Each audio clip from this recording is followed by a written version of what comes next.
সবুজ ক্ষেতের পাশ দিয়ে বয়ে গেছে পিচের রাস্তা। সেই রাস্তা দিয়ে যাতায়াত করে গ্রামবাসী, টহল দেয় বিএসএফ। এই ক্ষেতের পাশেই ভারত বাংলাদেশ সীমান্তের কাঁটাতার।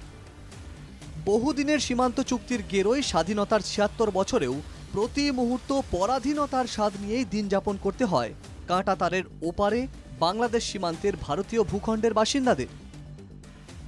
জলপাইগুড়ির নগর বেরুবাড়ি গ্রাম পঞ্চায়েত।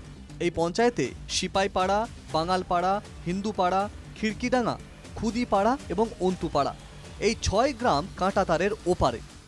স্বাধীনতার ৭৬ বছর পেরিয়ে গেলে আজও ভারতবর্ষের অনেক জায়গায় রয়েছে যারা কাঁটাতারের ভিতরে এখনও তারা পরাধীন বলেই দাবি করছে এলাকাবাসী। কারণ এই কাঁটাতারের ভেতরে কিছুটা অংশ রয়েছে যা ভারতের অংশ।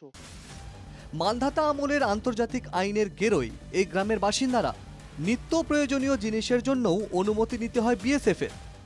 অসুবিধা তো আমাদের যাতায়াতের অসুবিধা, বাচ্চা কাচ্চা পড়াশোনার টিউশনে যাব তো ওইখানে আমাকে দাঁড়াইতেই হবে। আর এখন আমরা চাচ্ছি যে বেড়াকাটাটা ফুল ফ্যান্সিটা হয়ে যাক। আমরা এমনি বিএসএফ এর নজরদারিতে সবসময় থাকি, কারণ বেড়ার ভিতরে আমাদের ৬টা গ্রাম। বিএসএফ এর নজরদারিতে প্রতিটা মুহূর্তে আমাদের চলতে হয়। যেমন একটা বিয়ের ক্ষেত্রেও বিএসএফ এর কাছে আমাদের পারমিশন নিতে হয়।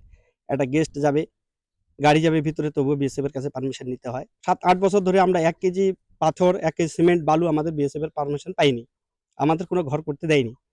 ইদানিং রাজ্য সরকারের যে আবাস যোজনা ঢুকেছিল, এই যোজনার মধ্যে মোটামুটি ওরা সার্ভে করছিল, বিএসএফ সার্ভে করে দেখছে যারা 150 গজের মধ্যে রয়েছে তাদেরকে পারমিশন দিয়েছে। আর আমাদের এখানে বেড়া টেরা নাই অনেক দিন থেকে, অনেক দিন থেকে আসে। ভিতরে ৬টা গ্রাম আছে, ৬টা গ্রামের মধ্যে কোনো বেড়া কাটা নাই।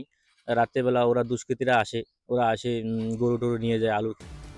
এই ৬ গ্রামের বাসিন্দাদের দাবিকে সমর্থন করে নিয়ম পরিবর্তনের পক্ষে সওয়াল করছেন স্থানীয় পঞ্চায়েত সদস্য থেকে মানবাধিকার কর্মীও। একটা পানীয় জলের ভীষণ সমস্যা, পরিশুদ্ধ পানীয় জল নেই।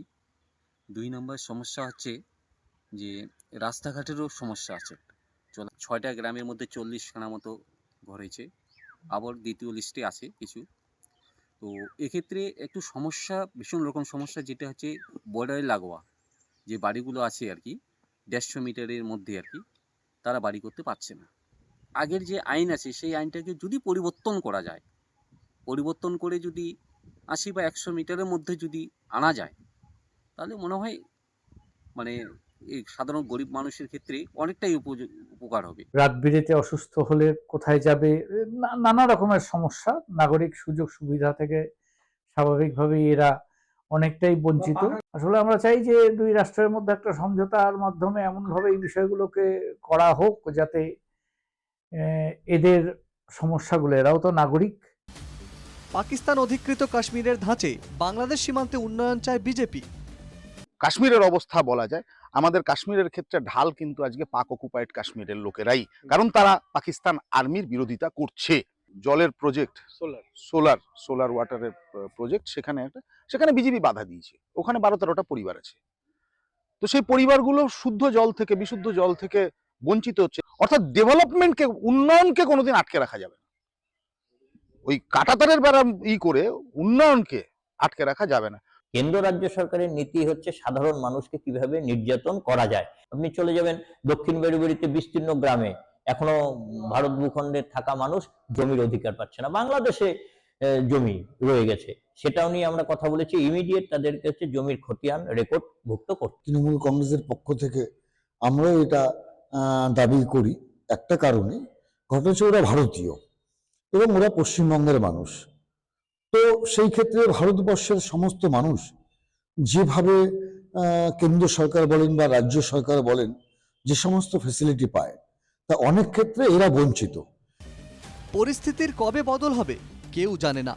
স্বাধীন ভারতে সবুজ ক্ষেতের গাছগুলো খোলা বাতাস পেলেও পরাধীনতার বোঝা নিয়েই বেঁচে থাকতে বাধ্য কাঁটাতারের ১৫০ মিটারের মধ্যে ওপারের ৬ গ্রামের বাসিন্দারা। তারা স্বাধীন ভারতে থেকে নিজেদের পরাধীন বলেই দাবি করছে।